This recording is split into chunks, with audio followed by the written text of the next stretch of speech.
Hello, welcome to the Robert Parangi podcast. We are here to help you on your journey to getting healthy. So let's get started. Tonight I'm interviewing Sigal Mashian. She is my original trainer, the person who originally got me interested in obesity. When I started training with her, I weighed 220 pounds about. And over the next year and a half, we strengthened my core, improved my balance. My weight went down to 165 pounds.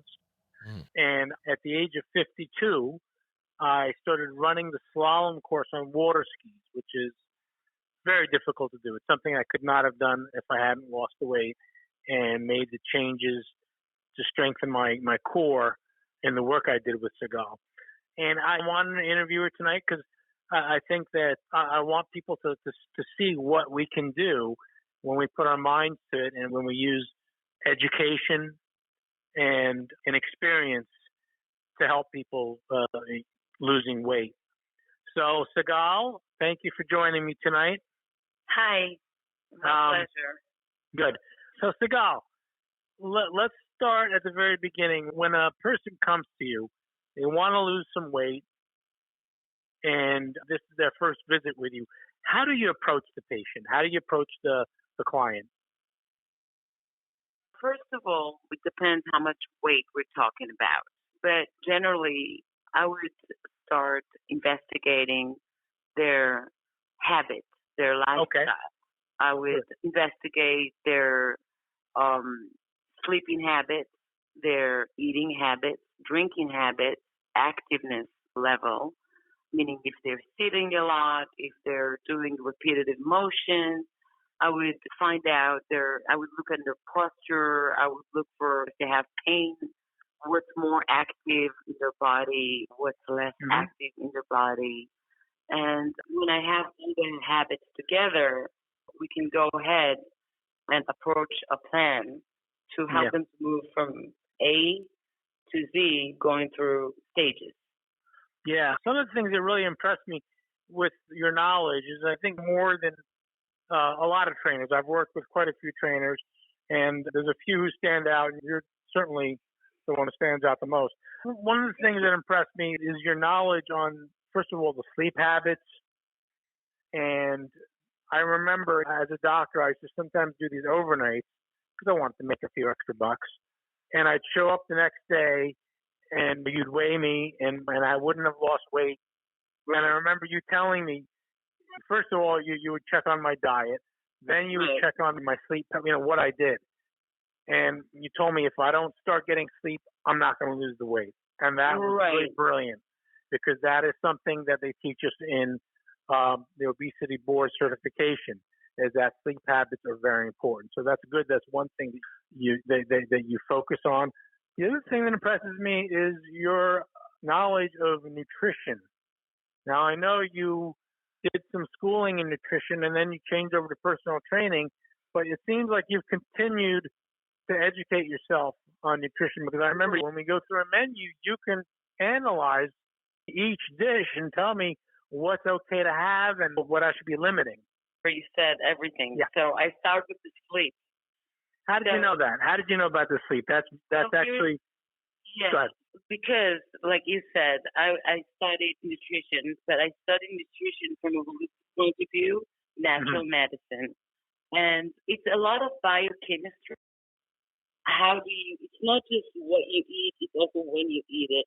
Right. And when you speak about when you eat, it's also your personal cycle of when you sleep, when you wake up, when are you active, how tired you are during the day. If you have eating at night, the body is naturally less, we have hormones to extract hormones, melatonin, sleep really when the sun is going down. And a lot of people are not aware of their own cycles, and they eat the wrong things in the wrong hours. So I think that really the reason that I am going through a lot of stuff and not just, focusing on what you eat or when are you sleeping or how active you are, because I think it's all a part of the final result of what you get. How many I'm sorry. Go ahead. So basically, the main message is that when you have a lot of things going on at once, like you may be sleep deprived, you may be overeating here, you may be dehydrated. There's a lot of things going on. You should really bring everything to the table and make a plan that approach stages for measured amount of time to get eventually to your goal. Don't go and make 5 changes in one day. Make one change over 5 days. Hmm. Well, how many years have you been working as a trainer, as a personal trainer? I've been working in New York City 20 years as a fitness instructor. Yeah, so you have a lot of experience. You have a lot of real life experience, which I think is going to add to a lot of the knowledge that you used when you helped me. Right, I had a lot of practice. Yes, you do. Yes, you do. I think part of the reason I want to do this interview is because I want to show people how we can help you if you're willing to put your mind and your effort lose the weight. And the bad habits, like you said, you can't get rid of all of them at once.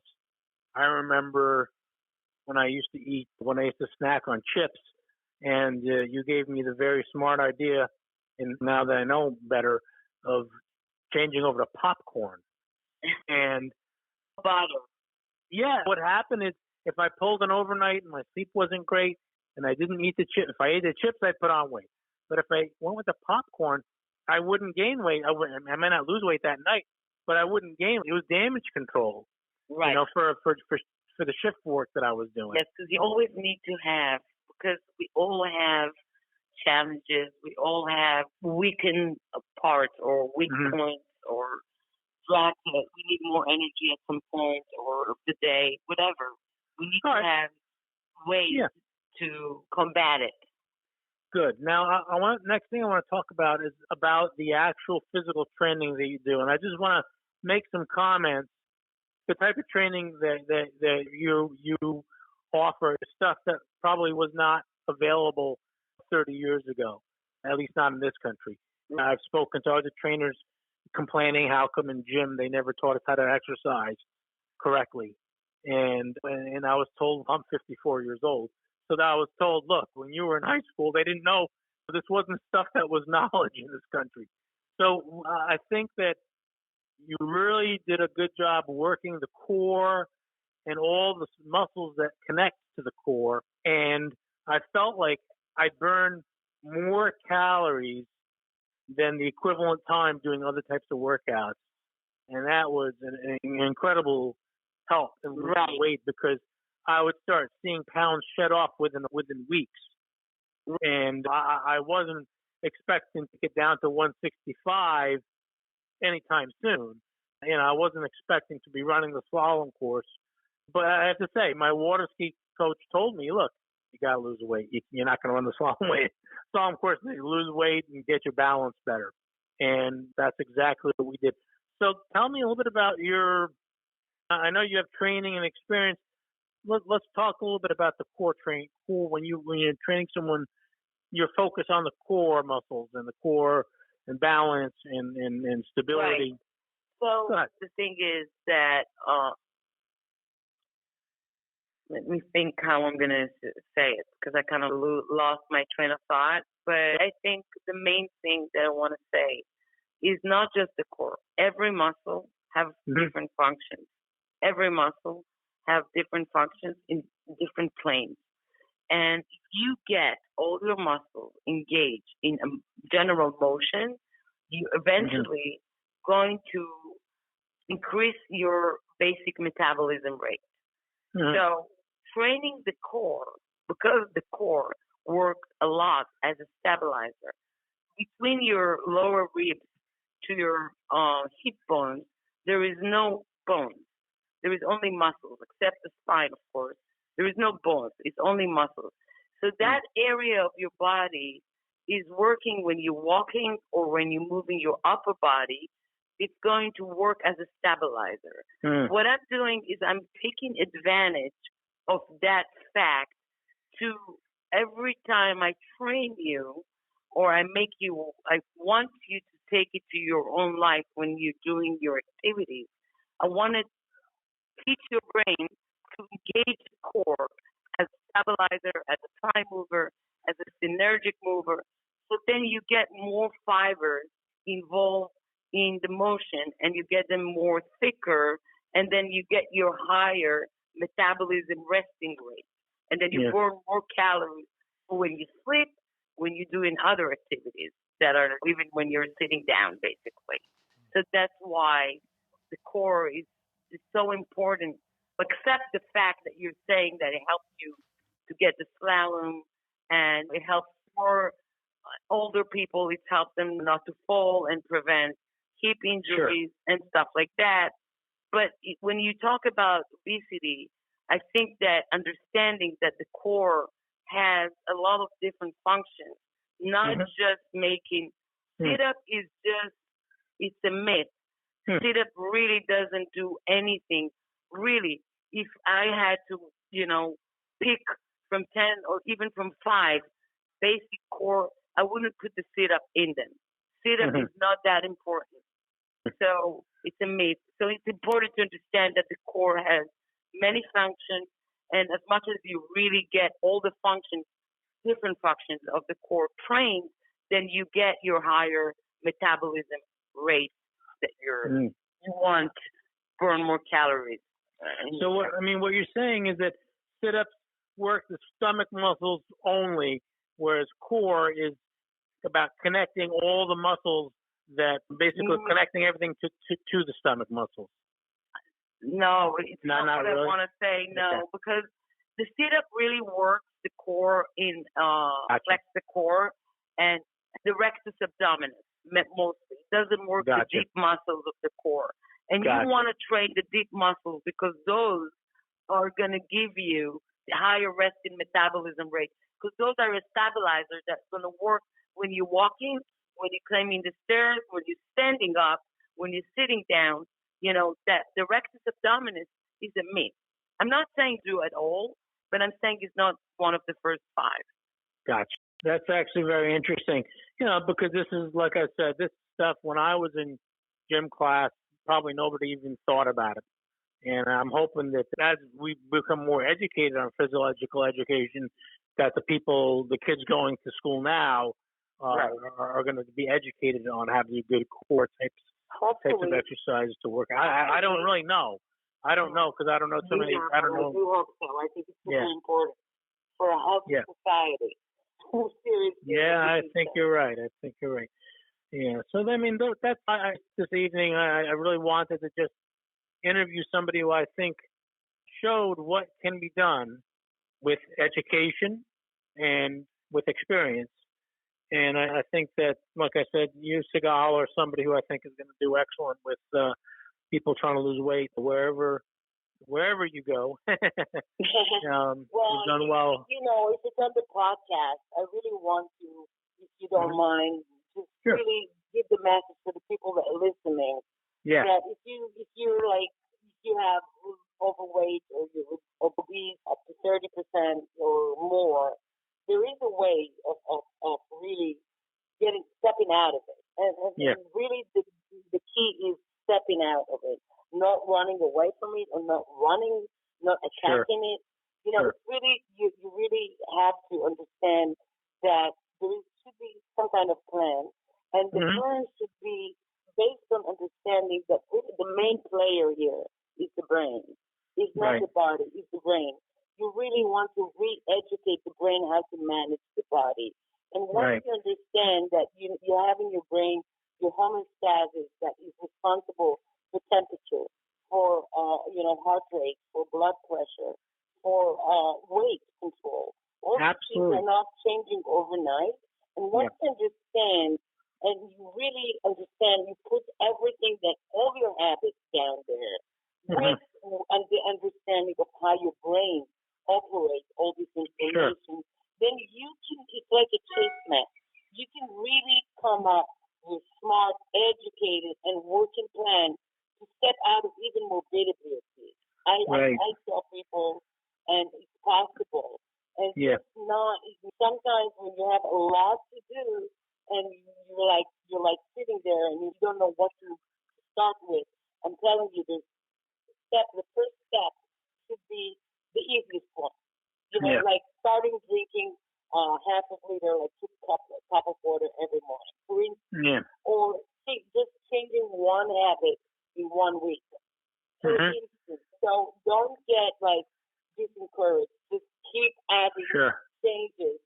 And also, I want to say about the group that I mentioned to you, the Power of Positivity. There's a group on Facebook called Power of Positivity. And there's a lot of people that were even morbidly obese that doing changes, and I think it's very motivational. And if anybody wants to, get some examples, maybe they should check it out. Yeah. Another thing I want to say about what you were saying about the brain controlling so much of our bodies, there are neurons in the brain that control hunger and fullness.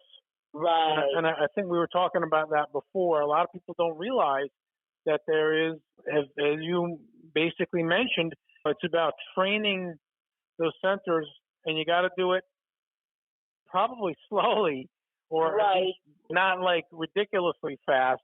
Right. Because they're not going to catch, they're not going to respond. But your hunger and fullness is gonna go nuts if you lose 20 pounds in 2 weeks.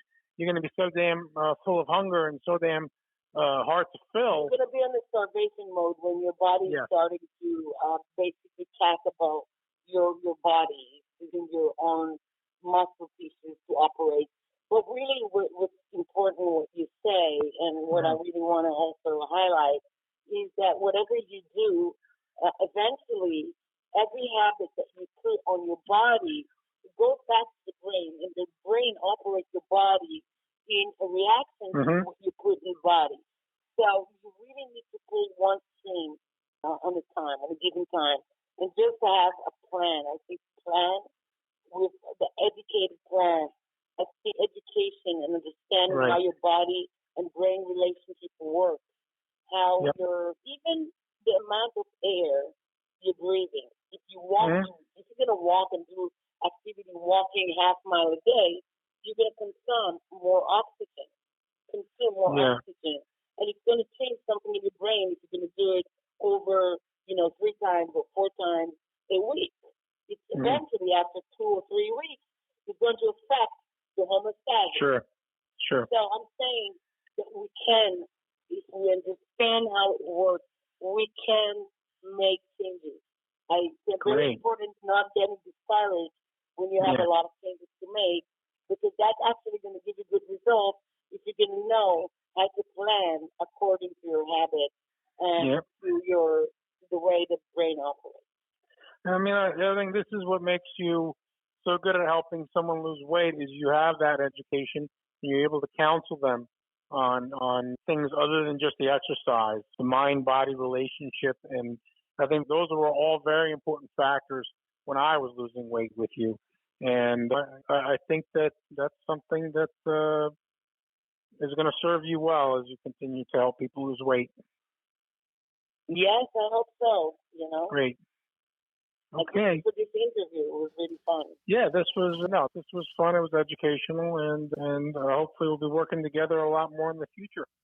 If anybody have any questions after this podcast and you want to bring up any specific question, even anonymous, you can always approach me, and I'd be happy to go even for 5 minutes and dig into the problem and try to help that person.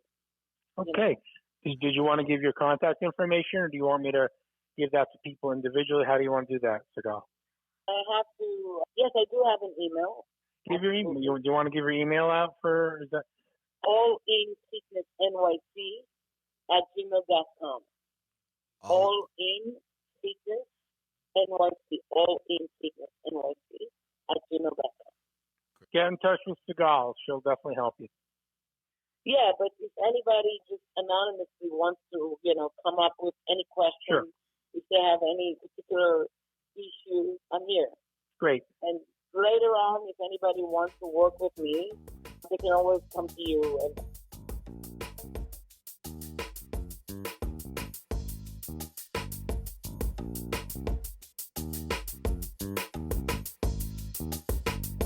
Thank you for tuning into my show. If you'd like to call for a consultation, my office number is 201-265-7564. Thank you.